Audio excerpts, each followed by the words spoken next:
Good morning.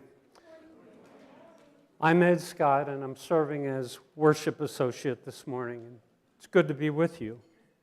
And on behalf of First Unitarian Church of Wilmington, Delaware, I welcome you all to this morning's gathering.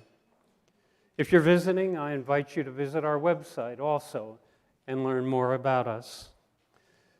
This is a welcoming community, open to all, no matter your race, your ancestral origin, how you identify, who you love, nor where you are on your spiritual journey at this time. You're all welcome here. And I want to extend a special welcome to those folks who are at home. And I have a few comments to make in the way of an announcement about that. I know in some gatherings I've been in recently and some social settings with some of you that I've heard the comments about how good it is to sit at home in my bathrobe or my pajamas and zoom into worship. And I want to encourage those of you who are able to come. Come as you are. And in fact, I'll even take the first step.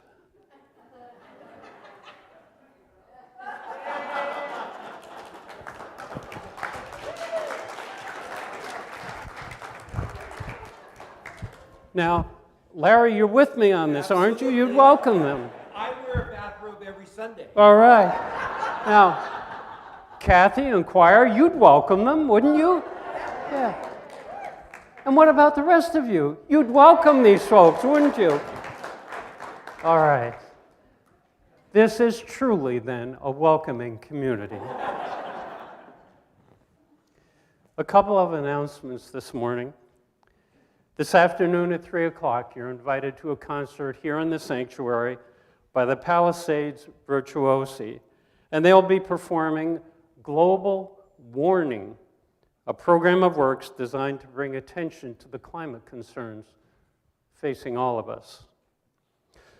Additionally, as you may know from the e-news, there will be a congregation-wide discussion of the proposed changes of the UUA principles and sources on Sunday, April 2nd, following the worship service.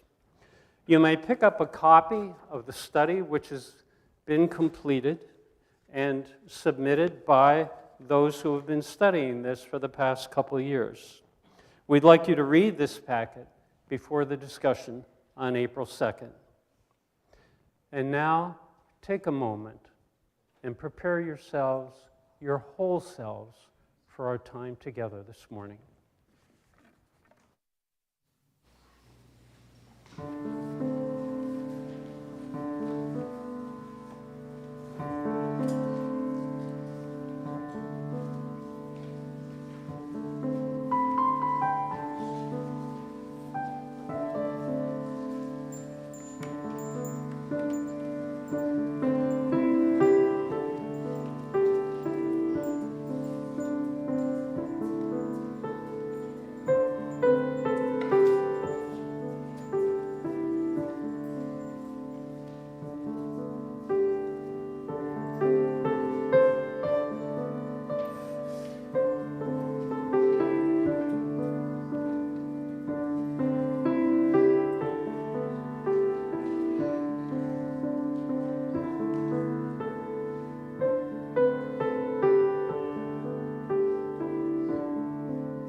Good morning. I'm the Reverend Larry Piers, minister here at First Unitarian Church of Wilmington. It's great to see you. Ed, thank you for that all-inclusive welcome. It's just a message to us that if at any point during the service someone arrives in a bathrobe and comes to sit down, we won't even take a second look.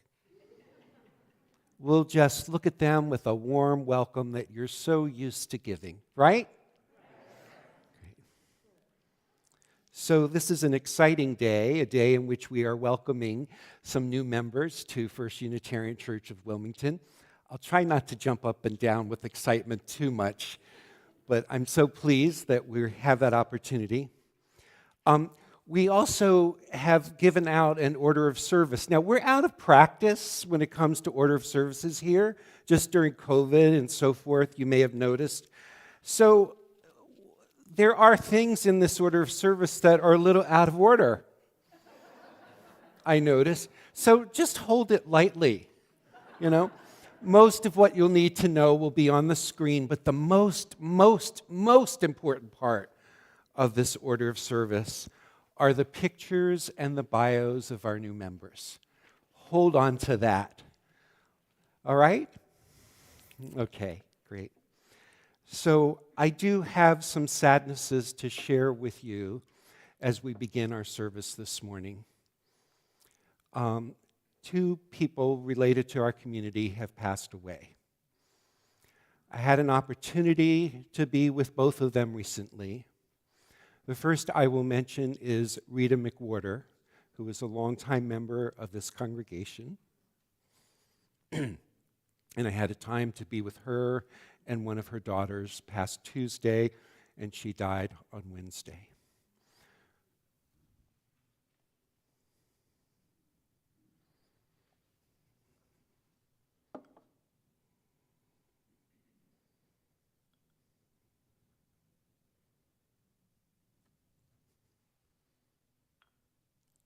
So, in memory of Rita, what her life has meant, and the light of her light that still shines through the memories that you and her loved ones have, I've lit this candle. And also, very sadly, Ed Keeling, who is the spouse of Kathy Carpenter, passed away. Cambridge, sorry, I know a Kathy Carpenter, I did that the other day. Kathy Cambridge passed away as well. We were really hopeful because he had a recent illness and it seemed like he was bouncing back, but he had a fall later this week and then passed away. So we want to hold Kathy Cambridge in our hearts and remember her during this time of loss.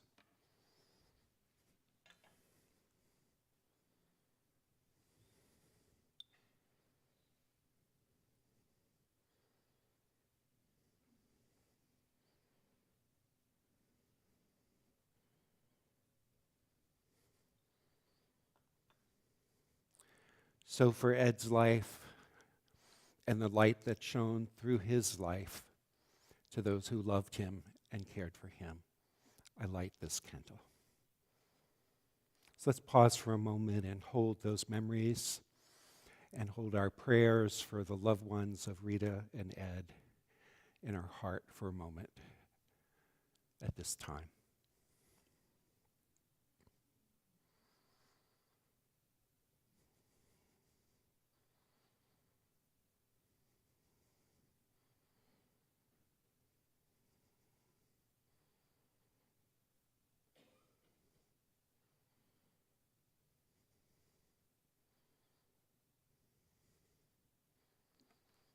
May their lives be a blessing.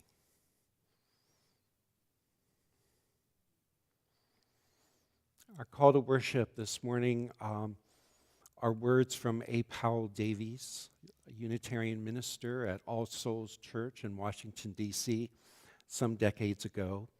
He's also the person who wrote, "Life is just a chance to grow a soul which is a theme that Catherine and I spoke on in late August as we were beginning our church year. Davy says, belief is many things, and so is disbelief.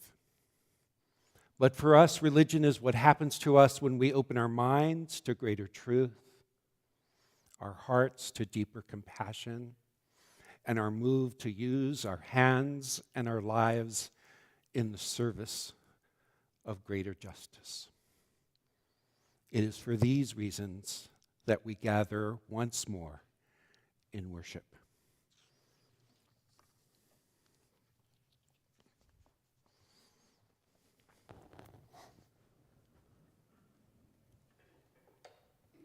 Our chalice lighting words this morning are from Talos Whitfield. With the kindling of our flame, we recognize the fragility of life and our own vulnerability as we navigate the challenges that always seem to come. May this light remind us of the strength we possess as individuals and collectively as a community to lean into and respond, finding our way together. And now, please stand as you're able for the singing of hymn 1059, May Your Life Be as a Song.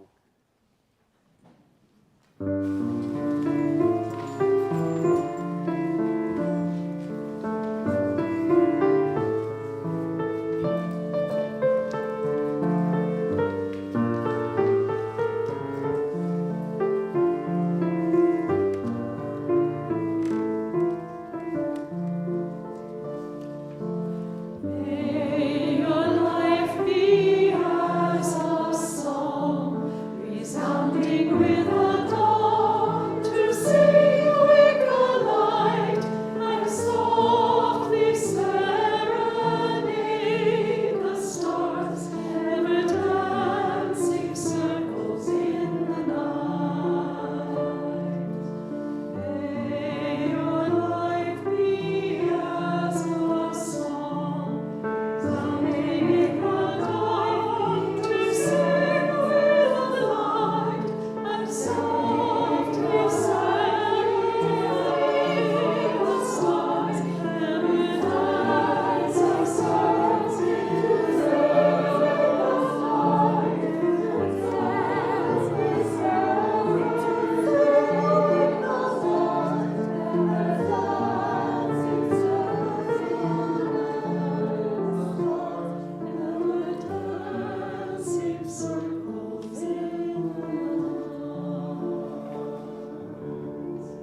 Okay.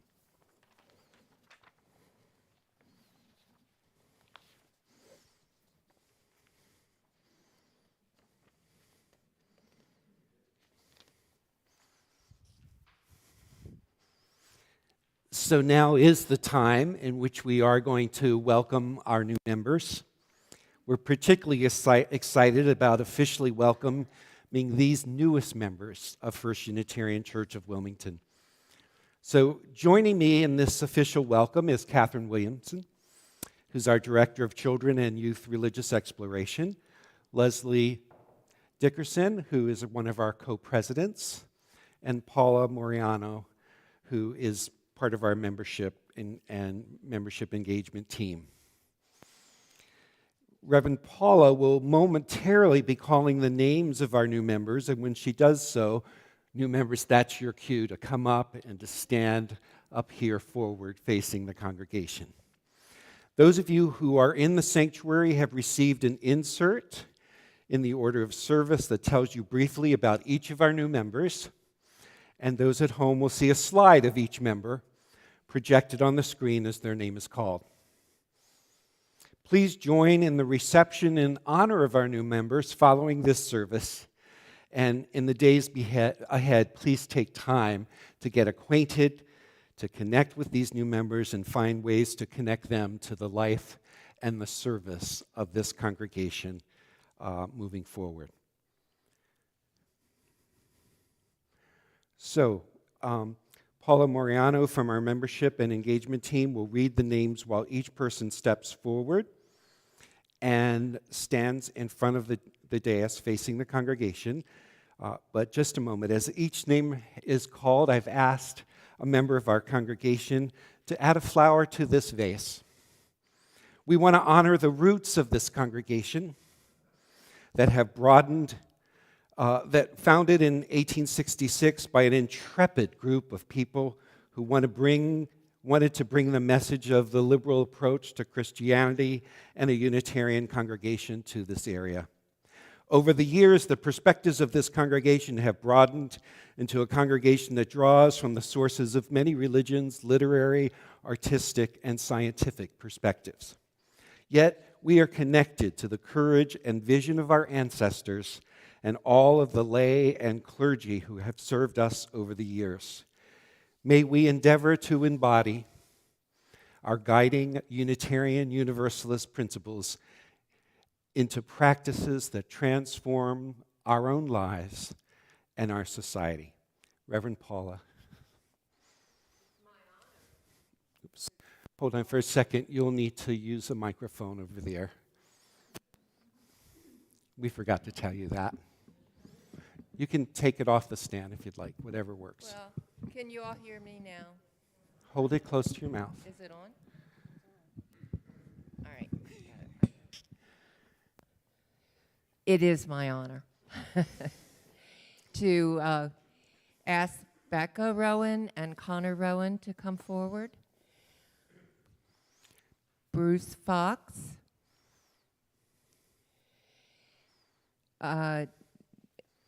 David Nelson and Judy Gibson. Francine DuPont.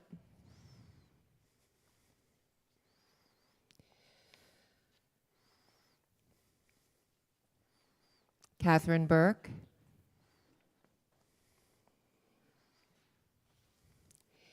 Carrie Morton Widener and Mike Morton Widener.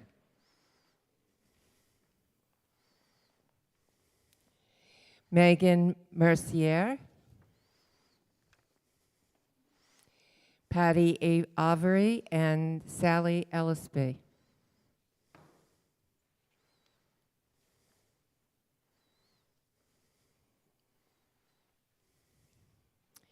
I'm so happy you have joined us. This is wonderful. So welcome to each of you. And today we invite you into this beloved community to enrich us with your experiences, your perspectives, and your gifts. You enrich us. And as this vase of flowers symbolizes each of you, add to the beauty of First Unitarian Church of Wilmington. And you add not only to who we are, but who we will become. So I welcome you. I want to acknowledge those among our new members who are also parents, who as a family are joining our congregation. May we support you in your role as the resident religious educators in your home. May your children and youth find a home here to grow your souls and deepen your connection to our faith community.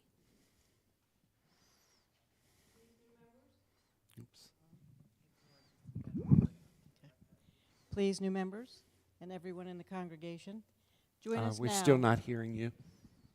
It's on. You just need to speak. How's that? Please, everyone, join us in now saying our mission. Hold on for a second. Which will appear on the screen momentarily.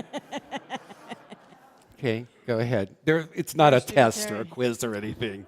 You get to read it.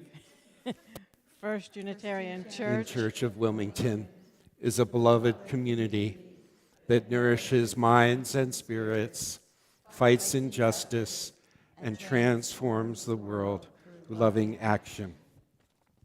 And now may the members of First Unitarian stand as you are willing and able, and join by offering the welcoming words that you will find in your order of service.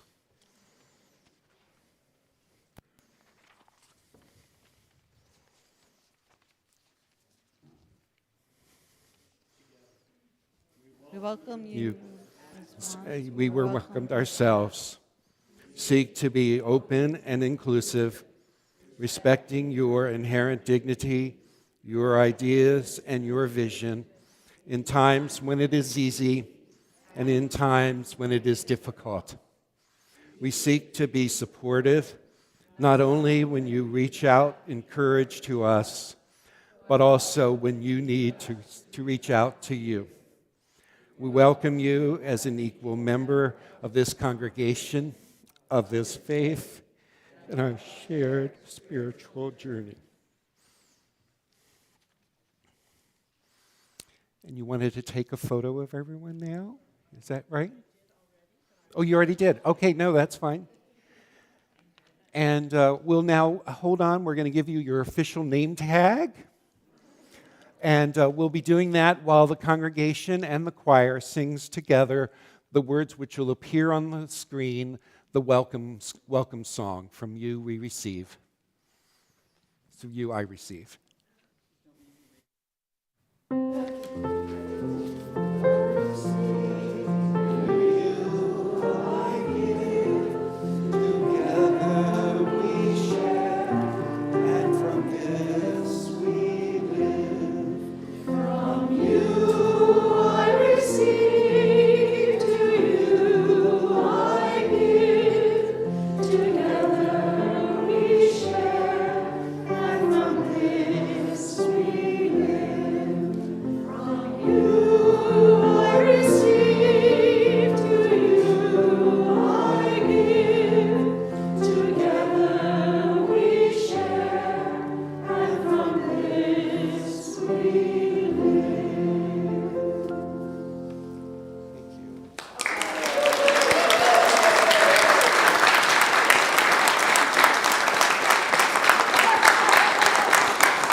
Isn't this exciting?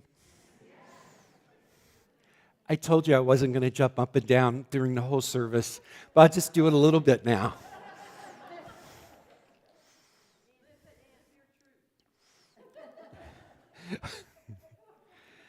So our prayer, please join me now in a time for prayer and meditation.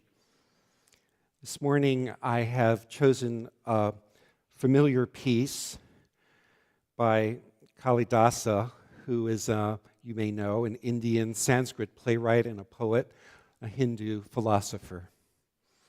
This just felt appropriate to me for this day. Look to this day.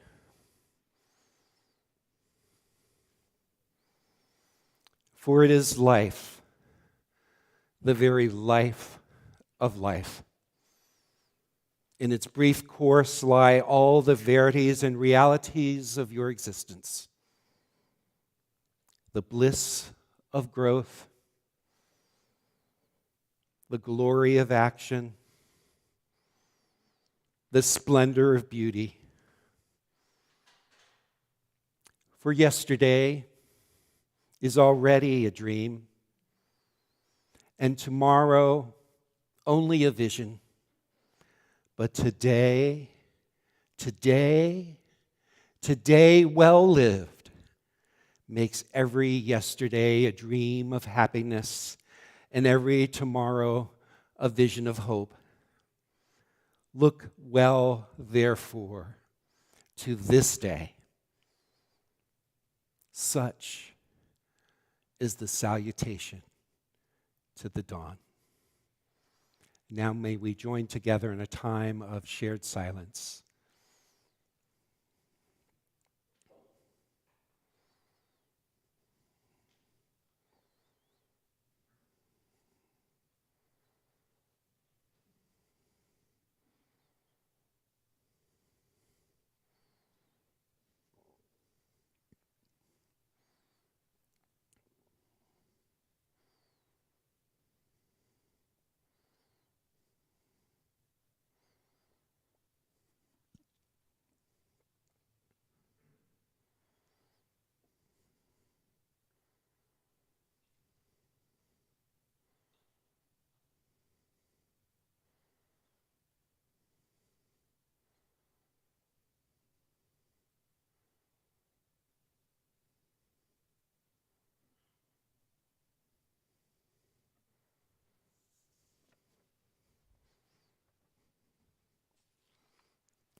Each week in our service, we take a time to attend to whatever concerns we're holding in our individual heart, concerns for ourselves, for those we love, or for our world. We also take a time to hold them in our collective heart as a congregation.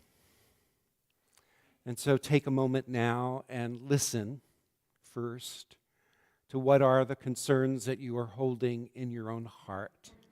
And in a moment, I'll invite you to speak those concerns aloud in this room, if you care to do so, or to write them on the chat.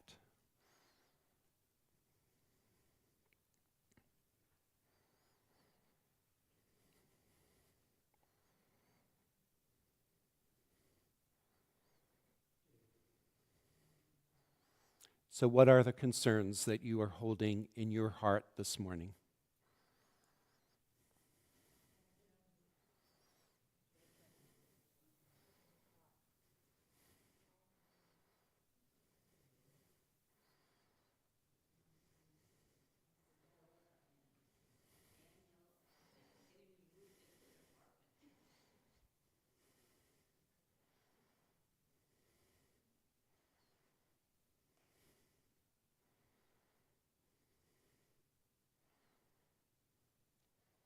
May all of these concerns, spoken or unspoken, may we feel that peace and healing will go to each of these persons. Amen.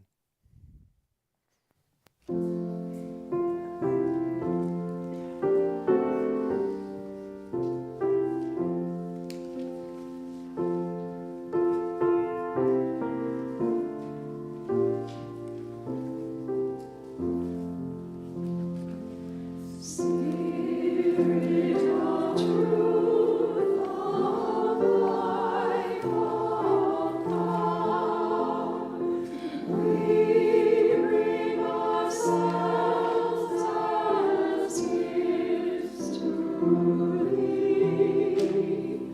Oh, bind our hearts this sacred hour.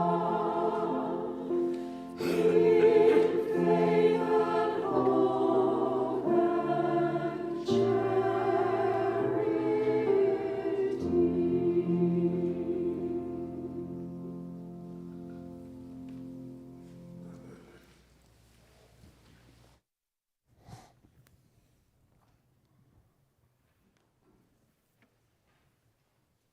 The reading this morning is entitled An Athlete of God by Martha Graham. I believe that we learn by practice, whether it means to learn to dance by practicing dancing or to learn to live by practice living. The principles are the same. In each, it is the performance of a dedicated, precise set of acts, physical or intellectual, from which comes shape of achievement, the sense of one's being, the satisfaction of spirit. one becomes, in some area, an athlete of God. Practice means to perform over and over again in the face of all obstacles, some act of vision, of faith, of desire. Practice is a means of inviting the perfection desired. I think the reason dance has held such an ageless magic for the world is that it has been a symbol of the performance of living. Many times, I hear the phrase, the dance of life. It is close to me for a very simple and understandable reason. The instrument through which the dance speaks is also the instrument through which life is lived, the human body. It is the instrument by which all the primaries of experience are made manifold. It holds in its memory all matters of life and death and love. Dancing appears glamorous, easy, delightful. But the path to the paradise of that achievement is not easier than any other. There is fatigue so great that the body cries in its sleep. There are times of complete frustration. There are daily small deaths. Then I need all the comfort that practice has stored in my memory and the tenacity of faith.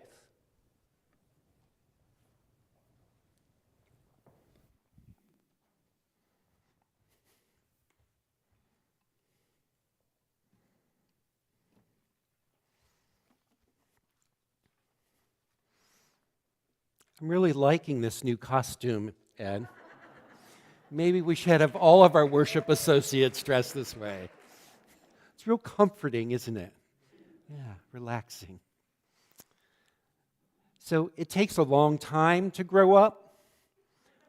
Whether you're 76 or 26 or 96 or 36, you may think you've arrived, that you're all grown up, but I know, and you know, you're not done yet. Look at us. We may seem all dressed up for the part of grown-ups. Well, yeah, most of us. Look at us. We may seem to have added some years to our bodies, but you and I know these are only appearances. Each of us is more than the costumes that we wear. Each of us is more than our bodies would convey. No matter how spry or tired our bones might feel, we have not yet fully arrived. You and I know something beautiful or unexpected may shift or change around us. You and I know something beautiful or unexpected may shift or change inside us. And in an instant, we could find ourselves asking the question, what now?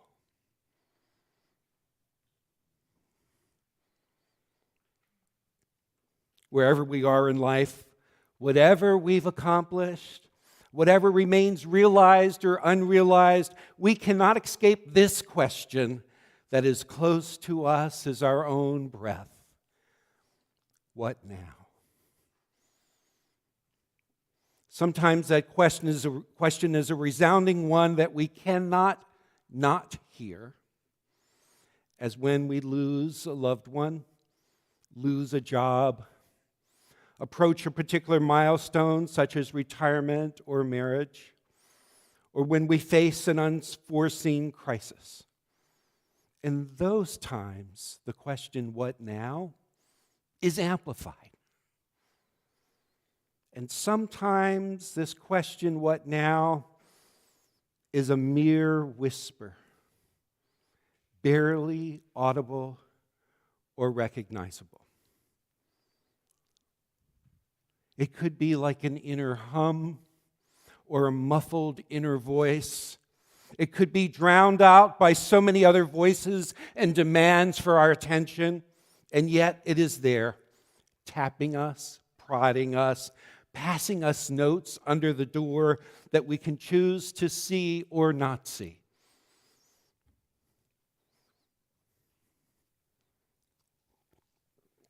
The poet's note under the door asks a question in this way: tell me, what is it you plan to do with your one wild and precious life?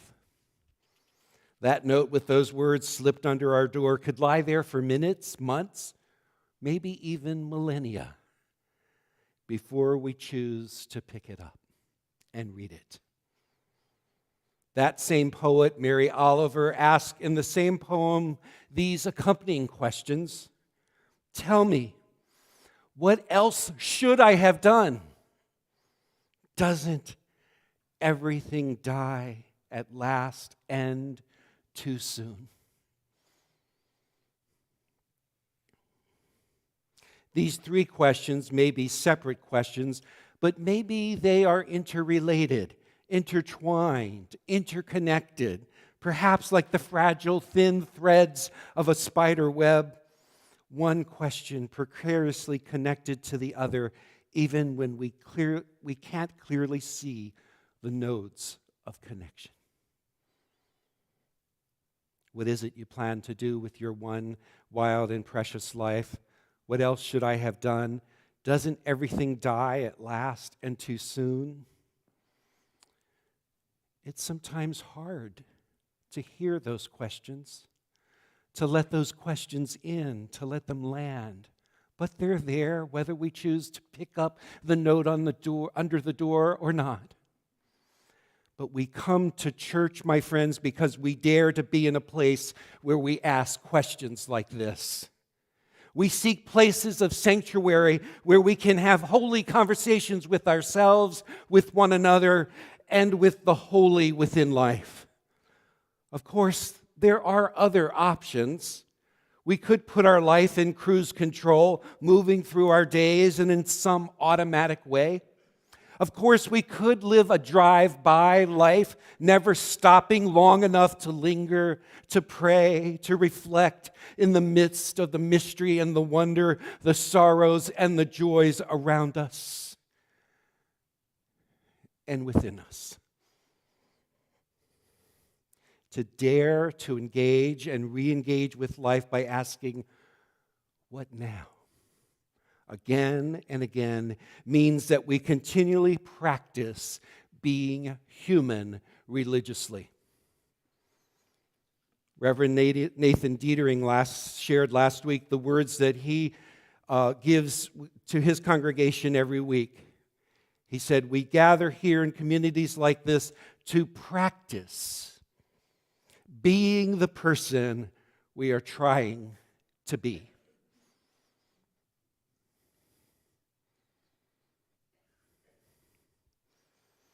The dancer, Martha Graham, says, not just about dance, but about life itself. Practice means to perform over and over again in the face of all obstacles, some act of vision, of faith, of desire. In dance, in life, in faith, it's all about practicing over and over again what we are committed to being and to becoming, knowing that sometimes, like the dancer, we fall flat on our face, or we have to improvise, or we are carried by the dance itself or life itself into some unexpected places.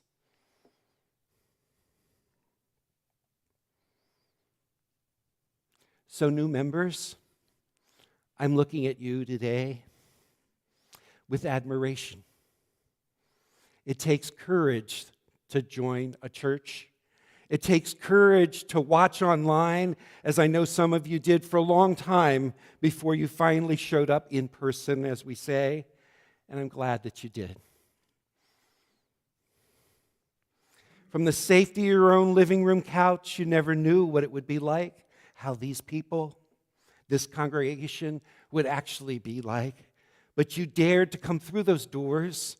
You dared to commit to this faith community of ongoing practice that we call First Unitarian Church of Wilmington, particularly in our contemporary world where there's so many places to hide out from the big questions, particularly in our world where there's so many places to hang out only with people who think like us, particularly in our on-demand world where you order what to encounter or watch ahead of time rather than encounter something that may be different and discomforting, challenging and supportive in ways that you never expected. We call that something church. Although there will always be those who want to hold on to an enshrined golden past that is now decades ago, or those who think that they have it all figured out, we are actually gathering courageously and forthrightly in a liminal, in-between time when we actually don't really know what the congregation of the future will look like or become yet. We are practicing our way towards the future. That's a pause for an amen.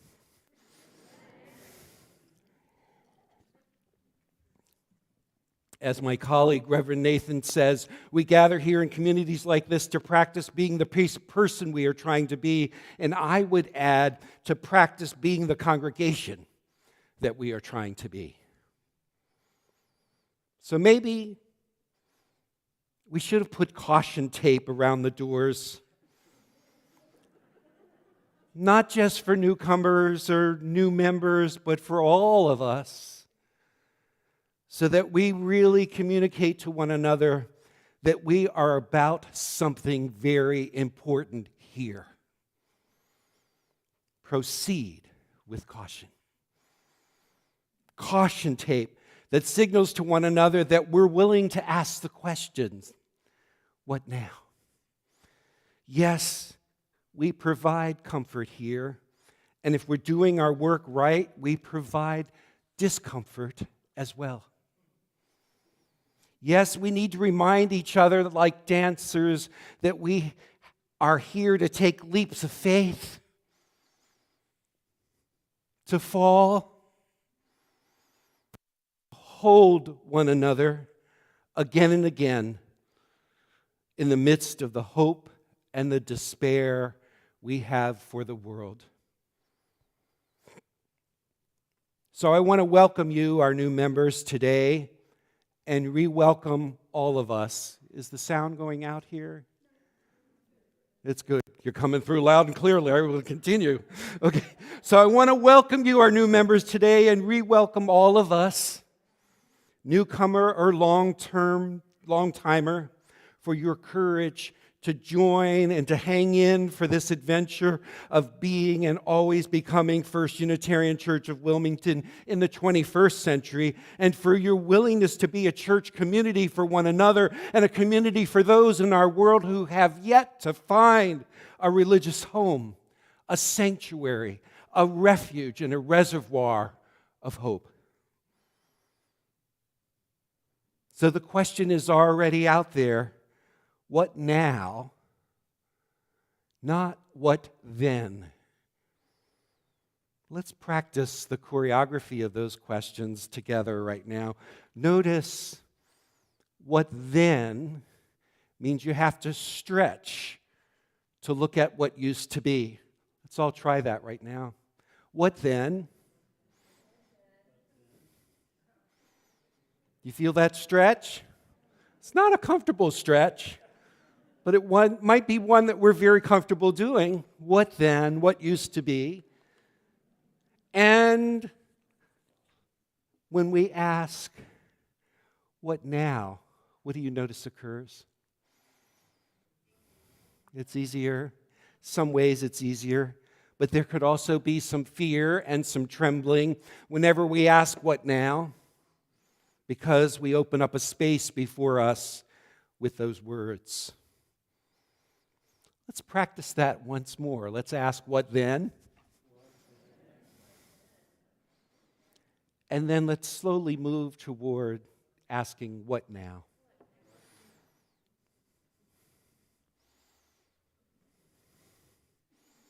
Sometimes when life gives us the question, what now, it's unexpected.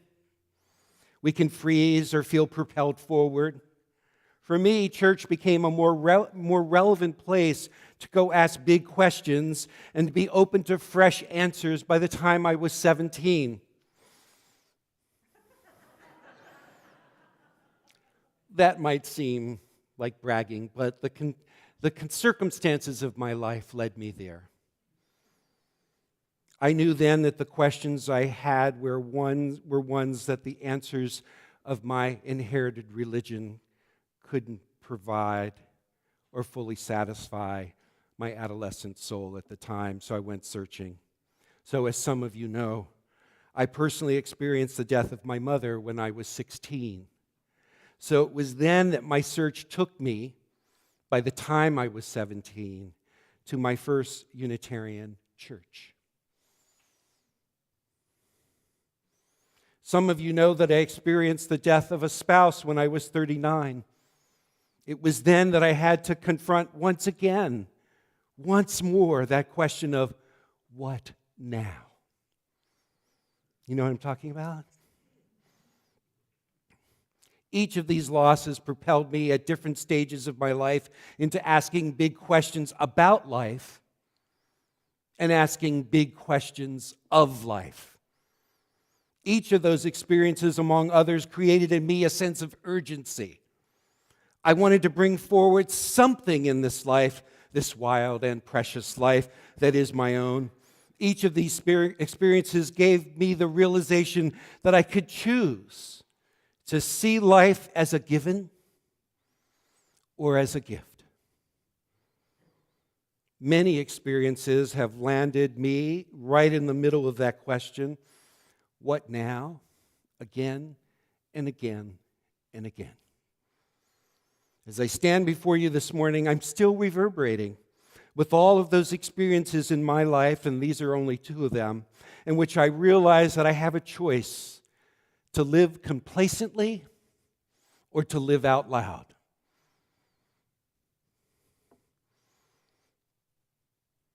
I have lived a great deal of my life with this sense of poignancy and urgency of life. I want to get at the heart of things. I want to make things happen. I want to be with people who want to go to the heart and the depth of things and want to make things happen. Now, I will admit that these characteristics of my personality can be quite annoying at times.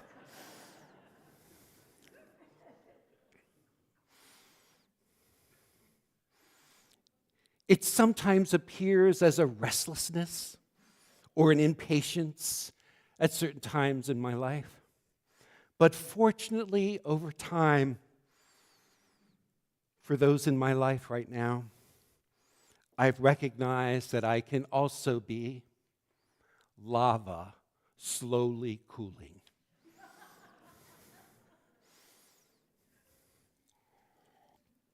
It's true, I have moments like that too. I'm most impressed by those who live out loud, even if they do it quietly. I'm drawn to those who are willing to dive into the scary, uncertain, promising, and luring place of asking, what now?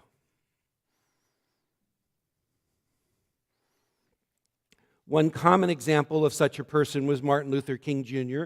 He knew about this question, what now? And he knew about that sense of urgency. He raised the question at a particular juncture in his life and work as he encountered the unrest and the restlessness of his time, as he faced throngs of people. On one blistering August day in 1963, his words still contain wisdom for us, and I'm old enough to have witnessed the rippling of his words to this very moment that we face together. He declared, "We are now faced with the fact that tomorrow is today. We are confronted with the fierce urgency of now. In the unfolding conundrum of life and history, he writes, there is such a thing as being too late. This is no time for apathy or complacency.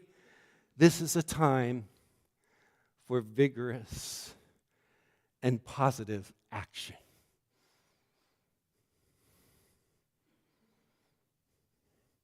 At the time, these words seemed like only a rallying cry.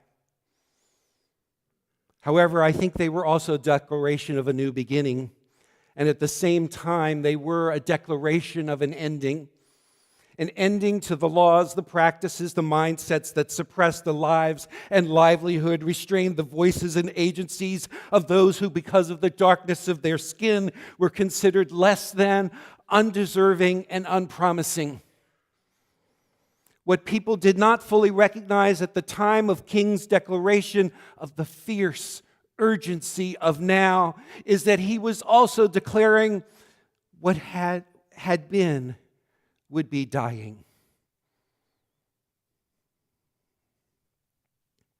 Yes, it was a fierce urgency, but it took and is still taking a lot of time to unfold. So the point here I'm making is that with any ending, we have the opportunity to actually experience it, to mourn it, to grow from it, or not.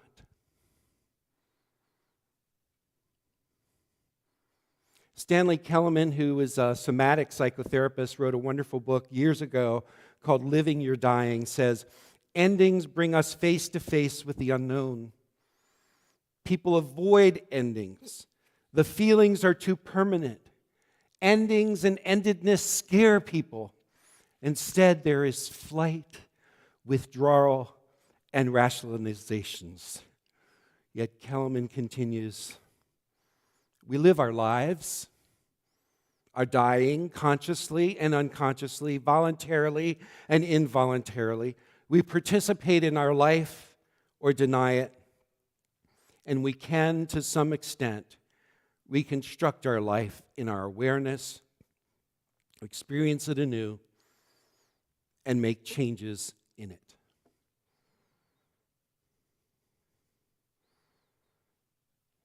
We have many opportunities to reconstruct our lives.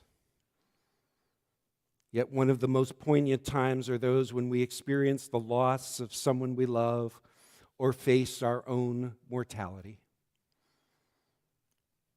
Congregations are one of those places where we intentionally engage in this process of encountering our lives and reconstructing our lives, typically and hopefully in the company of others who are there to support, encourage, and challenge us. When Reverend Forrester Church of All Souls Unitarian Church in New York was diagnosed with cancer of the esophagus, he reached out to friends. He felt supported by his congregation. He wrote about it in his book, Love and Death, My Journey Through the Valley of the Shadow. The book led to many interviews. When the NPR interviewer Terry Gross interviewed Forrest Church, she was curious about how he was coping with his illness and how his religion may be helping him. He wrote, I have long believed that religion itself is our human response to the dual reality of being alive and having to die. We are the religious animal. We asked, where did we come from? We ask, where do we come from? Who are we? Where are we going? What is life's meaning? What is life's purpose? Now, we don't always come up with religious answers, but these are religious questions that we ask. These are the religious questions that I expect us to engage in as part of this faith community. Now, I knew Forrest since he sometimes spent time hanging out at the Unitarian Church in Boston where I was serving. He was an occasional guest minister. He sometimes was studying at Harvard and so forth. And some of you may know that Forrest was the son of Senator Frank Church of Idaho years past. I was always amused when I first met Forrest's family when they introduced me to his young son named Twig. It's unforgettable. And by the time of his illness, I had no regular contact with him, but I kind of wondered, like, how is his faith changing? And then in researching for this sermon, I came across another interview, and the interviewer asked, as a Unitarian Universalist, what was your idea of God in years past, and how did that evolve or change? Can you imagine? A Unitarian Universalist would have their ideas evolve or change over time, yes or no? Yes? No? Okay, so Forrester said in response, I began believing in a kind of abstract God. It was an intellectual, it was a head trip God, and I was closer to a Jeffersonian Unitarian than I was to an Emersonian Unitarian. It's a little nuance there we won't go into. He continues to say it was much more of a scientific entree. I divided the rational from the irrational. It was kind of a search and destroy mission where I was taking the butterfly and pinning it on the board and examining it very carefully and deciding that it was very beautiful, but it didn't fly. And over time, partly through crisis in my own life, very much through sitting by my parishioners at their bedsides, and through my father's death, I began to sense that this moved from my head to my heart.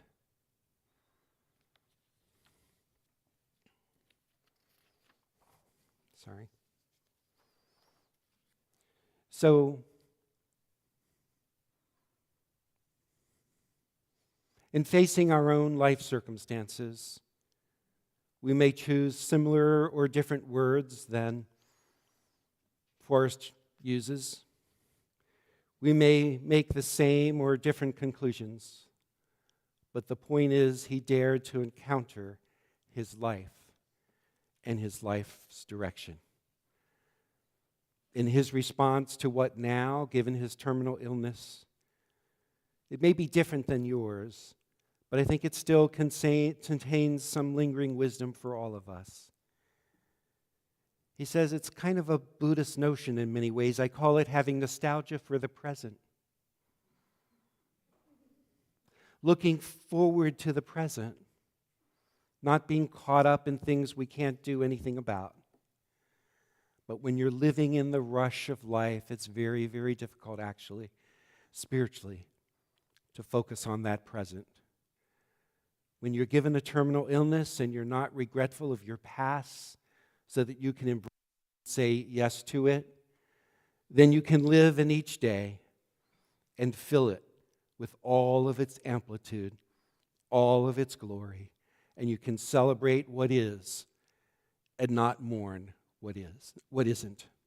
That to me, that's one way to live out life loud. Live in each day, fill it with amplitude, all of its glory, and you can celebrate what is, not mourn what isn't. So may it be.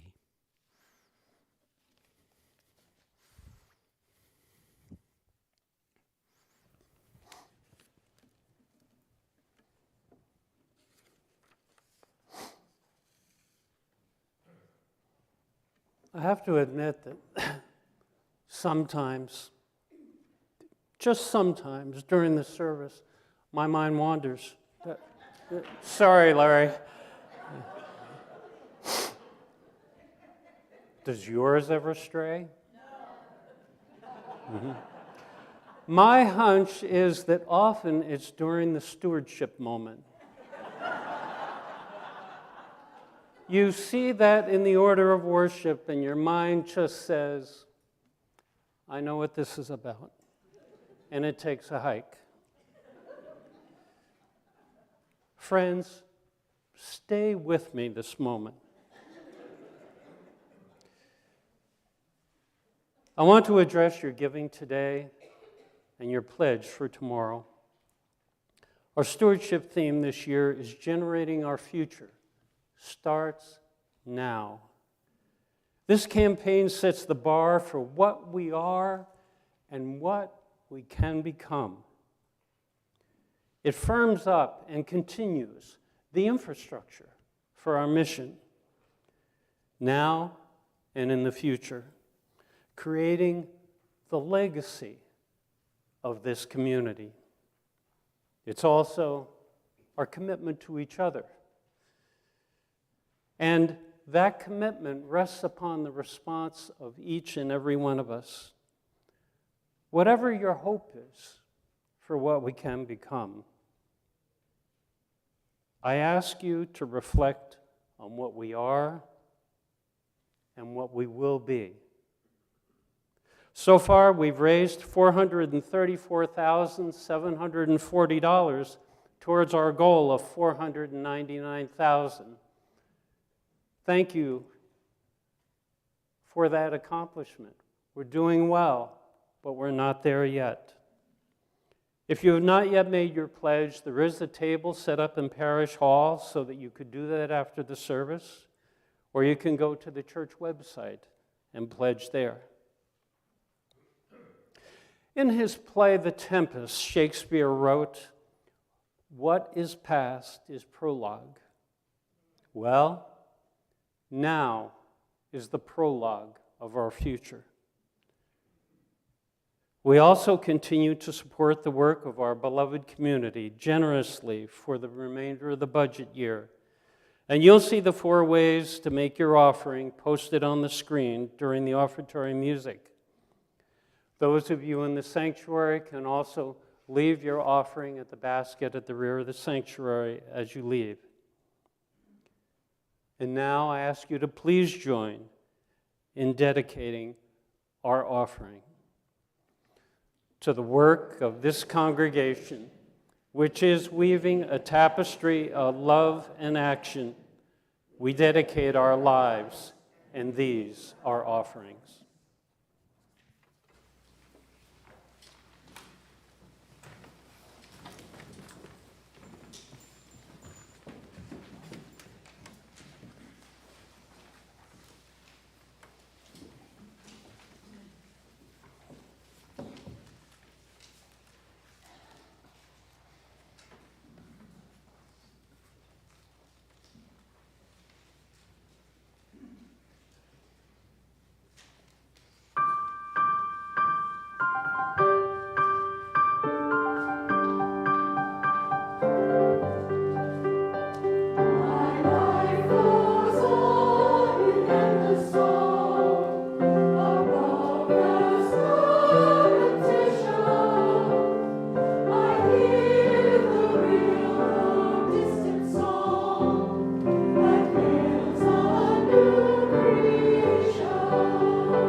Listen to these words adapted from Vulnerability is a Doorway by Scott Taylor.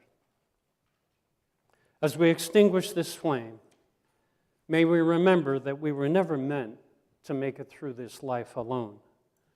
Vulnerability is a doorway, friends. Those wounded and tender pieces of ourselves help us return to one another. What seems wounded or unworthy, when shared, enables us to be strong, to be in community. Be strong, live out loud, carry the flame.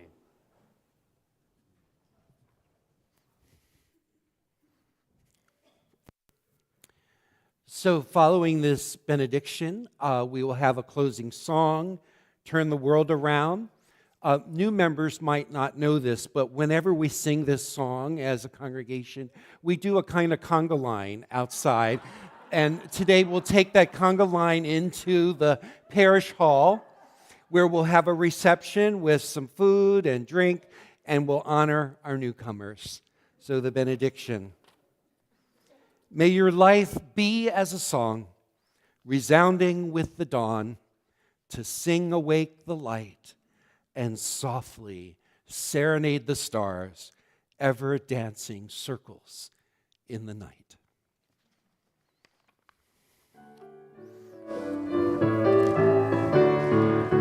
1074.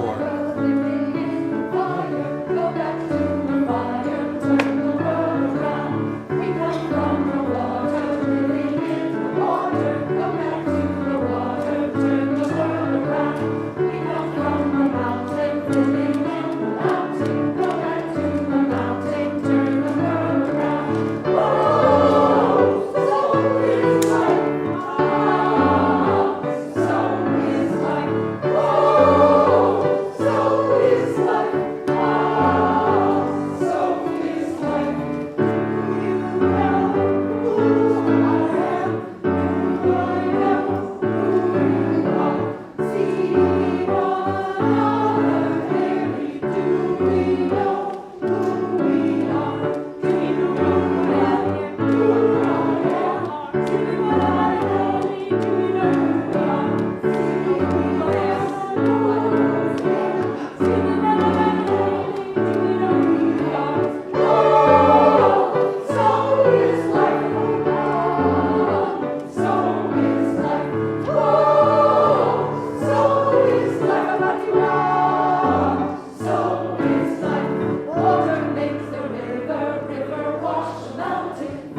Thank you.